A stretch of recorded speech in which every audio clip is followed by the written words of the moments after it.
በአፍሪካ እግር ኳስ ታሪክ መቼም ከማይዘነጉ የፍጻሜ ጨዋታዎች መካከል አንዱ ሞሮኮ ላይ የተከናወነው የ2025 የአፍሪካ ዋንጫ የፍጻሜ መርሃ ግብር በሴኔጋል አሸናፊነት ተጠናቋል። እጅግ በጣም አስደናቂ የነበረ ከሰዓታት በኋላ የሴኔጋል ፕሬዚደንት የነበሩት ባስሪ ዶማዬ ስቲል አሁንም የሀገሪቱ ፕሬዚደንት ዶማይ ፋዬ በሀገራቸው የዛሬውን ቀን የድል ቀን በማድረግ አውጇል።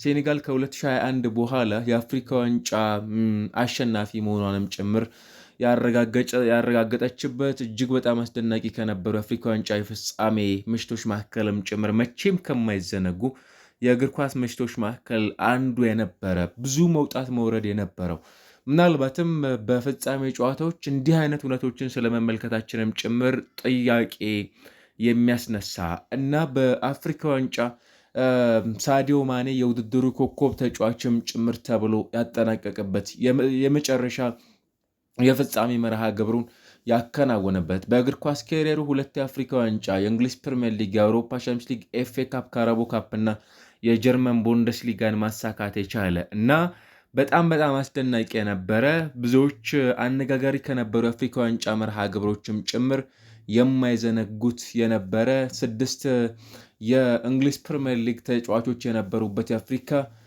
የ2025 ሻምፒዮን ሆና ሴኔጋል ያስመለከተችበትን ምሽት አስተዋልንና ፍጹም አስደናቂ የነበረው ምሽት ባለፉት ዓመታት በእግር ኳስ ካልተመለከትናቸው ጨዋታዎች መካከል አንዱ የነበረ በጣም ድንቅ የነበረ ጨዋታ ነበር ማለት እንችላለን። ብዙዎቹ ባለፉት 14 የአፍሪካ ዋንጫ መርሃ ግብሮች በተለይም በፍጻሜ መርሃ ግብሮች ዲሳይድ የሆኑት ወይም የፍጻሜያቸውን ማግኘት የቻሉት በአንድ ጎል ልዩነት በፍጹም ቅጣት ምት የነበሩ ነበሩ። አይቮሪኮስ ለምሳሌ ከናይጄሪያ የ2-1፣ ሴኔጋል ከግብፅ ጋር ስታሸንፍ በፍጹም ቅጣት ምት 4-2፣ አልጄሪያ፣ ካሜሩን፣ አይቮሪኮስ፣ ናይጄሪያ እንዲያልን ወደኋላ መለስ ብንል በእንዲህ አይነት ውጤት ውስጥ የተጠናቀ መርሃ ግብር ግን ትላንትና በነበረው ጨዋታ ላይ እጅግ በጣም አነጋጋሪ ሁነቶችንም ጭምር ያስተዋልንበት በተለይ ፓፔቲያው ትላንትና በጨዋታው መሃል ላይ የሰሩት ስራ በጣም በብዙዎች ዘንድ በአፍሪካ እግር ኳስም ጭምር ተቀባይነት የሌለው በጣም ወርስት የሚባል ሴናሪዮ ስለመፈጸማቸውም ጭምር የሚነሳ በጨዋታው ሂደት ላይ ሞሮኮ ብሔራዊ ቡድን ፊት መስመር ተጫዋች የነበረው ብራሂም ዲያዝ ጥፋት መሰራቱን ተከትሎ ቢጫ በአጠቃላይ ከካርዶቹ ባሻገር የፍጹም ቅጣት ምት መስጠታቸው ይታወቃል። ዲያር ኮንጓዊ አልቢተር እና የእሳቸው ያንን ካርድ መስጠታቸው በተለይም በፓፔቲያው በኩል የፍጹም ቅጣት ምት ክሌም ማድረጋቸውና መስጠቱ ተገቢ ባለመሆኑ ምክንያት ሜዳውን ለቀው እንዲወጡ ማድረጋቸውን ያስተዋልነበትና በጨዋታው ላይ እንደ ሜንዲና ማኔ ምናልባትም ማኔ ነበር የመጨረሻው ሰው የነበረው ሜዳ ውስጥ ቆይቶ ኋላ ላይ አማካሪ ከዚህ ቀደም 1984 ራሱ ካሜሮንን ይዘው ሻምፒዮን የነበሩትን ሰው አማክሮ በኋላ ላይ ስብስብ ወደ ሜዳ እንዲገባ ሴኔጋልም ጭምር ምናልባት ቅጣት የምታስተናገድበት እድልም ጭምር ሰፊ ነበር። በዓለም እግር ኳስ ካፍ አንዱ ከሚወቀስባቸውና ወርስ ከሚባሉ ሴናሪዎች መካከልም ጭምር የሚነሳ ነበር። ትላንትና ወደ ሜዳ ተመለሱ። ግን ከዛ በኋላ በጨዋታው ላይ በጣም አስደናቂ የነበረ ጉዬ የውድድሩ በጣም ድንቁ ከሚባሉ ጨዋቾች መካከል አንዱ አሲስት አደረገ። ጉዬ ደግሞ ጎል በጨዋታው ላይ ሁለት ተመሳሳይ ስም ያላቸው ተጫዋቾችን ነው በጨዋታው ላይ የምንመለከተው። በቪያሪያል እየተጫወተ የሚገኘው የ26 ዓመቱ ፓፔ ጉዬ ነው ጎሉን ያስቆጠረው። ኢድሪሳ ጋና ጉዬ ደግሞ በኤቨርተን እየተጫወተ የሚገኘው የ36 ዓመቱ የአማካይ ስፍራ ተጫዋች አሲስት አድርጎ ጎል አስቆጠረ። ሞሮኮ በሴኔጋል ራሷ ባስተናገደችው የአፍሪካ ዋንጫ ውድድር ላይ ሽንፈትን አስተናግዳ የአፍሪካ ዋንጫ በሴኔጋል አሸናፊነት ተጠናቀቀ። ትላንትና ምሽት በተመለከትነው የውድድሩ ቆይታ ብዙ ከማይዘነጉና አይዶን ነው በአፍሪካ እግር ኳስ እንዲህ አይነት ምሽቶችን ዳግም የማየት እድል ይኖረናል የሚለው ጉዳይም ጭምር ከሚጠበቁ ሁነቶች መካከል አንዱ የመሆን እድል ይኖረዋል። ትላንትና ዣን ጃክስ ንዳላ የጨዋታውን ፍጹም ቅጣት ምት የሰጡ አልቢተር ነበሩ። እኔ ፍጹም ቅጣት ምቱን በተመለከተ ትክክለኛ ያልሆነ ስራ ሰርቷል የሚል እምነት የለኝም። ትክክለኛ በፍጹም ቅጣት ምት መስጠት የሚገባውን ነበር ትላንትና የተመለከት ነው። ያንን ፍጹም መቃወም ላይ የነበሩት ሴኔጋሎች ጥያቄውን ውድቅ ማድረጋቸውና ጨዋታውን ለማቋረጥ የሄዱበት መንገድ ግን ተገቢነት ያለው አይመስልም።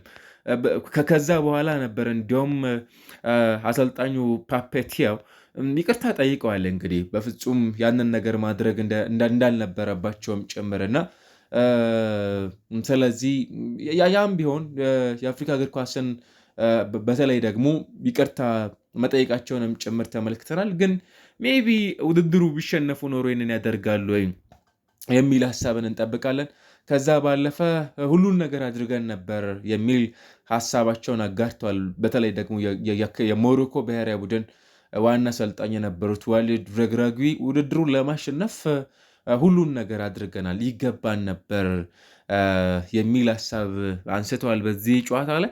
ከዛ ባለፈ እንደ ሰው ግን እኔ ስህተቶችን አክሰፕት ያለ ማድረግን እና በጣም ጨለምተኝነትን ደግሞ ያየንበት ምሽት ይመስለኛል። በአፍሪካ ዋንጫው ከተመለከትናቸው አሳፋሪ ክስተቶችም ጭምር አንዱ ሊሆን የሚችልበት እድል በጣም በጣም በጣም ሰፊ ነው እና ኢድሪሳ ጉይ ትላንትና ፈጣሪ አንተን ያየሃል የሚል መልእክትም ጭምር ለአልቢትሩ ሲያስተላልፍ የተመለከትንበትን ምሽት ነበር ያየነው። በጣም ድንቅ ነበር ማለት እንችላለን። የምር ለመናገር ሞሮኮ በዚህኛው ሞሮኮም በራሱ እንዲሁ ደግሞ ሴኔጋልም ጭምር እንግዲህ ሳዲዮ ማኔ የመጨረሻ አፍሪካ ዋንጫ በሆነበት ምሽት ላይ ትላንትና ከሀገሩ ጋር ሌላ ሻምፒዮን መሆኑንም ጭምር ያስመለከተበትን ምሽት አይተናል። አዝናኝ የነበረ ጨዋታ ነው። በጨዋታው ላይ ያሲን ቦኑም ሆኑ ፈርላንድ ሜንዲ በጣም በጣም ኮከቦች ነበሩ። እኔ 35 ሙከራዎች ነበሩት፣ 11 ኢላማዎችን የጠበቁ ሙከራዎችን አከናውኗል። ለምሳሌ ሞሮኮ 2.18 ኤክስጂ ነበራት፣ 21 ሙከራዎችን አከናውናለች፣ 4 ኢላማውን የጠበቀ ሙከራ አከናውናለች። ግን ግብፅ ከ14ቱ ሙከሮች 7ቱ በሴኔጋል በኩል ከ14ቱ ሙከራዎች 7ቱ ኢላማቸውን የጠበቁ ሙከራዎችን ነበር በጨዋታው ላይ ሲያስመለከቱን ያስተዋል ነውና የግብ ጠባቂዎቹ ኤክስጂዎች በጣም ላቅ ያለ ቁጥር ይመስለኛል። ለምሳሌ ኤድዋርዶ ሜንዲ አንድ ፍጹም ቅጣት ምት ሴቭ አድርጓል። ግን 4 ኳሶችን ደግሞ በጨዋታው ላይ ወይንም 1.03 ጎል መሆን የነበረባቸውን ኳሶች አድኗል። ይሄ የአልህሊ የ33 ዓመቱ ግብ ጠባቂ የሆነው ከቼልሲ ጋር የአውሮፓ ሻምፒዮንስ ሊግ ስኬታማ እንደነበር ይታወቃል። ያሲን ቦኑ ደግሞ እንደምታውቁት በአልሂላል የሚጫወተው ግብ ጠባቂ ፍጹም ቅጣት ምትን በተመለከተ እጅግ በጣም ፐርፌክት እንደሆነ ይታወቃል እና በጨዋታዎች ላይ ሁልጊዜም ቢሆን አደገኛ ነው። ትላንትናም 2.17 ኳሶችን አድኗል። 1.17 ጎል መሆን ነበረባቸው። 6 ኳሶችን ፌስ አድርጓል። 6 ኳሶችን በትላንትናው ጨዋታ ላይ ሴቭ ማድረግ የቻለበትንም ጭምር ምሽት ያስተዋልንበት ነበር እና አይዶን ነው እንግዲህ የትላንትናው ምሽት በእግር ኳስ እንዴት ሊተረጎም እንደሚችልም ጭምር እንደሚችል እና ኢልማም ንዳይ 2017 ምናልባትም በሰንዴይ ሊግ በሚባል ይሄ በእግር ኳስ ላይ ምናልባትም ሬጉላር ወይንም በየዕለቱ እግር ኳስ መተዳደሪያውን አድርጎ መጫወት የማይችል ተጫዋች የነበረ 2020 ላይ ሰሚ ፕሮፌሽናል ወይም በከፊል ወደ እግር ኳስ እየመጣ የሚገኝ አይነት ተጫዋች የነበረ ወደ ኖርዘርን የእንግሊዝ ፕሪሚየር ሊግ ዲቪዥን መምጣት ችሎ የነበረበት ከ6 ዓመታት በኋላ ደግሞ የአፍሪካ ሻምፒዮንም ጭምር በመሆን ከሀገሩ ጋር የተመለከትንበትንም ጭምር ውድድርን ያስተዋልንበት ነበር እና ሴኔጋል የወርቅ አሸናፊ፣ ሞሮኮ የብር ሜዳሊያ አሸናፊ፣ ናይጄሪያ ደግሞ የነሐስ ሜዳሊያ አሸናፊ ሆነው የ2025 የአፍሪካ ዋንጫን አሸናፊ ሀገራት መሆናቸውን የተመለከትንበት ነበር። በውድድሩ ላይ ቪክተር ኦስሜር፣ ሳዲዮ ማኔ፣ አዴሞላ ሉክማን፣ ሙሐመድ ሳላህ፣ ኢድሪሳ ጋና ጉዬ፣ መሐመዱ ሳንጋራ፣ ብሩኖ ኦኒያሜቺ፣ ራሚ ራቢያ፣ ኑስር ማዝራይ፣ ክሬፔን ዲያታ እና ኤድዋርዶ ሜንዲ በካፍ ቋሚ 11 ምርጦች ውስጥ መካተት የቻሉ ተጫዋቾች ናቸው። በጨዋታው ላይ ግን የፍጹም ቅጣት ምት ሲሰጥ በብራሂም ዲያዝ ፓኔንካ ፍጹም ቅጣት ምት ለማስቆጠር የሞከረው ሂደት እጅግ አስገራሚ ነበር። የጨዋታውን ወደ ጭማሪ ሰዓት እንዲያመራም ጭምር ያስቻለው ተጫዋች እሱ ነበር እና አንዳንዶች እንደሚሉት የጭቡ አምላክ ምንም እንኳን በእግር ኳስ የሚሰራ ነገር ነው ወይ አይዶን ነው ባላውቀውም፣ ግን ኳሱን ለማስቆጠር የሄደበት መንገድ በጣም ደካማ ነበር። እርግጥ ነው ባለፉት 6 መርሃ ግብሮች ልክ ናይጄሪያን በግማሽ ፍጻሜ እስከሚገጥሙበት ጨዋታ ድረስ የውድድሩ አስደናቂው ተጫዋች ነው። አዎ ሴኔጋል ውስጥ ሞሮኮ ውስጥ አይደለም የተወለደው፣ በስፔን ማላጋ ነው። እና የውድድሩ ኮከብ ተጫዋች ነበር። ከፍተኛ ጎል አስቆጣሪም ነበር። 5 ጎሎችን አስቆጥሮ የትላንትናውን ጎል ቢያስቆጥር እርግጠኛ ነኝ የቶርናመንቱ ፕሌየር ኦፍ የመባል እድሉ እጅግ በጣም ሰፊ ነው። ሁሉም ነገር የነበረው ተጫዋች ነው። እስከዛ ምሽት ድረስ ምንም ነገር የሚጎለው አልነበረም እና ፍጹም ቅጣት ምቱም ጥያቄ ሲያቀርቡ ሞሮኮ የፍጹም ቅጣት ምቱ ላይ ጎል የማስቆጠር ከፍተኛውን እድል የነበረው ፕላስ ደግሞ የፍጹም ቅጣት ምቱም እንዲሰጥበት ምክንያት የነበረው ተጫዋች እርሱ ስለነበረ ብራሂም ትላንትና እድለኛ አልነበረም። የመጨረሻው ሰዓት ላይ ጂያኒ ኢንፋንቲኖ የአሁኑ የወቅቱ የፊፋ እግር ኳስ ፕሬዚደንት ሲያጽናኑት ተመልክተናል። ከዛ ባለፈ ደግሞ ሲያለቅስም ጭምር ያስተዋልንበት ነበር። 17 ደቂቃዎችን ደግሞ ዲሌ ነበር፣ ጨዋታው ዘግይቷል። ዳግም ወደ ጨዋታ የመመለስ እድሉ ይሄም የሪያል ማድሪድ የፊት መስመር ተጫዋች ዲያዝ ግን ትላንትና ምሽቱ ጥሩ አልነበረም።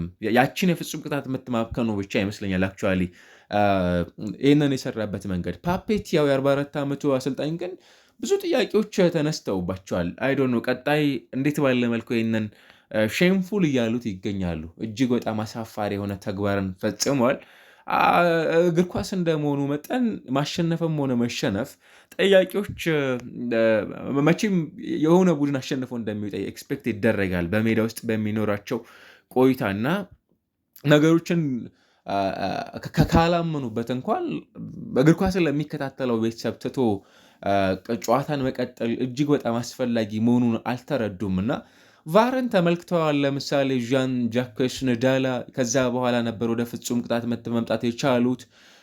የቪዲዮ አሲስታንት ሪፈሪ ገዛዎች እንደሚኖሩም ጭምር ይጠበቃሉ። ለምሳሌ ከዛ ባለፈ ኤል ሀጂ ማሊክ ዲዩፍ ደግሞ ቻሌንጅ የነበረበት ሁኔታን አስተውለናል እና ምሽት የነበረው አፍሪካ ዋንጫ አይዶን ነው እንግዲህ እኔ በእግር ኳስ መቼም ከማልዘነጋቸው አጋጣሚዎች አለም ሁነቶች መካከልም ጭምር የመሆን እድሉ በጣም በጣም በትልቁ ሊነሳ የሚችልበትን አጋጣሚ እናስተውላለን እና ሴኔጋል የአፍሪካ ሻምፒዮን መሆኗንም ጭምር አረጋግጣለች። ቀደም ብሎ ራሷ ሞሮኮ በዚህ ውድድር ላይ ተጠበቅ የነበረች ሀገር ናት። ሻምፒዮን የመሆን እድሏ በጣም በሰፊው ይጠበቅ ነበር። እንደ ግብፅ ያለ የአፍሪካ ዋንጫን 7 ጊዜ ማሳካት የቻለች እንደ ካሜሮን ያለ 5 ጊዜ ማሳካት የቻለች ሀገራት ይጠበቁ ነበር። ግን አክቹዋሊ ቀደም ብሎ በውድድሩ ላይ አልነበረችም። ናይጄሪያ፣ አይቮሪ ኮስት የውድድሩ አሸናፊ የነበሩት ሀገራት እስከ ግማሽ ፍጻሜ ድረስ የመድረስ እድል የነበራቸውና ከሩብ ፍጻሜ የተሰናበቱ ሀገራትን አስተውለናል። ስለዚህ ከሚጠበቀው ውጭ ሰርፕራይዝ የሚያደርገን ብሔራዊ ቡድን በአፍሪካ ዋንጫው ሻምፒዮን ሆኖ ሰርፕራይዝ ሊያደርገን ይችላል የሚል ኤክስፔክቴሽኖች አልነበሩም። ነገር ግን እንዲያም ቢሆን የተመልካች ድርቀት ያጋጠመው ውድድር ነበር እንደምታውቁት። ከዛ ባለፈ ደግሞ የንኩካ ኤምቦላ ዲጋር የዲሞክራቲክ ሪፐብሊክ ኦፍ ኮንጎ የእግር ኳስ ተመልካችን ደግሞ ያስተዋልንበት ሞሮኮ በውድድሩ ላይ በጣም ጥራታቸውን የጠበቁ ስቴዲየሞችንም ጭምር በመገንባት በውድድሩ ላይ ሻምፒዮን ከመሆን ባለፈ በነበሩት ሂደቶች በአጠቃላይ በጣም የተሳካ ውድድርን ለማሳለፍ ለማስመልከትም ጭምር የሚበቃ ሙሉ ዝግጅት ያከናወነች ሀገር ሆና አስተውለናታል። ትላንትናም በነበሩ ጨዋታዎች ራሷ ሞሮኮ በምታደርጋቸው የአፍሪካ ዋንጫ የምሽት መርሃ ግብሮች ላይ በርከት ያለው በክብረ ወሰን ደረጃ የሚታደሙ ታዳሚያንም ጭምር ያስተዋልንበት ትላንትና በነበረው ጨዋታ ላይ ከ65,000 በላይ ታዳሚያን በእግር ኳስ በፍጻሜው ጨዋታ ላይ የተመለከትንበት ጨዋታ እንደነ ፓፔ ጉዌ ደግሞ የጨዋታው ኮከብ ተብለው የተመረጡበት ምሽት ያስተዋልንበት። ምናልባት ሌላው በዚህኛው አፍሪካ ዋንጫ ከማንዘነጋቸው ጉዳዮች ውስጥ አንድ ጥቁር ድምት አለ ፕሪዲክት የምታደርግ ከጨዋታ በፊት እና ትላንትናም በጨዋታው ላይ በነበረበት ቅጽበት ሴኔጋል ቀደም ብሎ ጨዋታውን ሞሮኮን ነበር አክቹዋሊ እስከ የፍጻሜውን ጨዋታ ታሸንፋለች የሚል ግምት ስትሰጥ የተመለከትንበት እና ይሄኛውን የአፍሪካ ዋንጫ ግን ሴኔጋል ከነ ድራማዊ ምሽቶቹም ጭምር ማጠናቀቅ የቻለችበትን የአፍሪካ ዋንጫን አስተውለናልና አይዶን ነው በእግር ኳስ እንዲህ አይነት ምሽቶችን አስተውለን ነበሩ። ጎሎች ቀደም ብሎ ወደ ኤክስትራ ታይም እንዳያቀናም ጭምር የመሆን እድሉ በጣም ሰፊ የነበረ በጨዋታው ላይ በ90 ደቂቃዎች ውስጥ ብቻ ብዙ ጎሎች ተቆጥረውበት ጨዋታው የመጠናቀቅ እድሉ በጣም ሰፊ የሆነ የተመለከትንበትን የምሽት መርሃ ግብር ያስተዋልንበት ነበርና በጣም በጣም አዝናኝ የነበረ ጨዋታን የተመለከትንበት ምሽት ትላንትና አስተውለናል። ለአፍሪካ እግር ኳስ ግን ጥሩ ኢሜጅ ነበሩ የሚፈጥረው አይመስለኝም። እንግዲህ በጣም አሳፋሪ ከሚባሉ ተግባራቶች መካከል አንዱ ተፈጥሯል። እንግዲህ ይህንን እንዴት ባለ መልኩ ቀጣይ ካፍ ምን አይነት ውሳኔዎችን ያስተላልፋል የሚለው ጉዳይ ፍጹም ከሚጠበቁት መካከልም ጭምር የምናስተውለው ጉዳይ ይመስለኛል እና ቅጣቶች እንደሚኖሩ በእርግጠኝነት መናገር እንችላለን። ግብ ጠባቂዎች ዲሳይሲቭ የነበሩበት ምሽት ነው ብያቸዋለሁ። ከዛ ባለፈ ድራማዎች በደንብ ያስተዋልንበት፣ ጎሎች በ90 ደቂቃ ውስጥ ያልነበሩት እኔ አላውቅም። እስኪ የእናንተ በስካሁን የእግር ኳስ ቆይታችሁ 2022 ኳታር ዓለም ዋንጫ ላይ አርጀንቲና ምናልባትም ከፈረንሳይ ጋር በነበረው ጨዋታ ሊዮኔል አንድሬስ ሜሲ ከኬሊያን ኤምባፔ የነበረው ምሽት ፍጹም ከማልዘነጋቸው መካከል አንዱ ነበር። ምክንያቱም ኤክስትራ ታይም ያቀናበት ኬሊያን ኤምባፔ ሃትሪክ ሰርቷል በጨዋታው ላይ። ሊዮኔል ሜሲ የዓለም እግር ኳስ ተመልካች ሁሉ ዋንጫ እንዲያሳካ ይፈልጋል። ነገር ግን ያ እንዲሆን በወቅቱ አስደናቂ የነበረበትን ምሽት ያስተዋልንበት ድንቅ የሚባለን ምሽት እያሳለፈ ነው የሚገኘው። ነገር ግን በዛች ምሽት ደግሞ ምን አይነት ነገር ማድረግ እንዳለበት ግራ በሚያጋባ መልኩ በጣም የተለየ ነበር እና አይዶኖ አሁን ያንን ምሽት አይነት ሊያስታውሰን የሚችል አፍሪካ ዋንጫን ነበር ያየ ነው። ሞሮኮ በጣም ጠንካራ ዝግጅት ነበራት ለዚህ አፍሪካ ዋንጫ። ግን የእግር ኳስ ባህሪ ሁለት አሸናፊዎች በአንዴ ሊኖሩ አይችሉም። ያ እንዳለ ገልጸ ነውና ግን በመተመለከትነው ምሽት ጨዋታ ላይ ሴኔጋል አዲስ ታሪክ ሰርታ ያስተዋልንበትን ምሽት አይተናል። ቀጣይ ማንን ይፈጽማል የሚለውን ጉዳይ በቀጣይ ከምናያቸው ውድድሮች መካከል የመሆን እድል እናገኛለን እንግዲህ ቀጣይ በሚኖረው የአፍሪካ ዋንጫ ዝግጅት። ስለዚህ ሞሮኮ ግን የ2025 የአፍሪካ ዋንጫ ሻምፒዮን መሆኗን አረጋግጣለች። ሳዲዮም ከሀገሩ ጋር በመጨረሻ አፍሪካ ዋንጫ የክብር አሸኛኘት የተደረገለትን ምሽት አሳልፏል።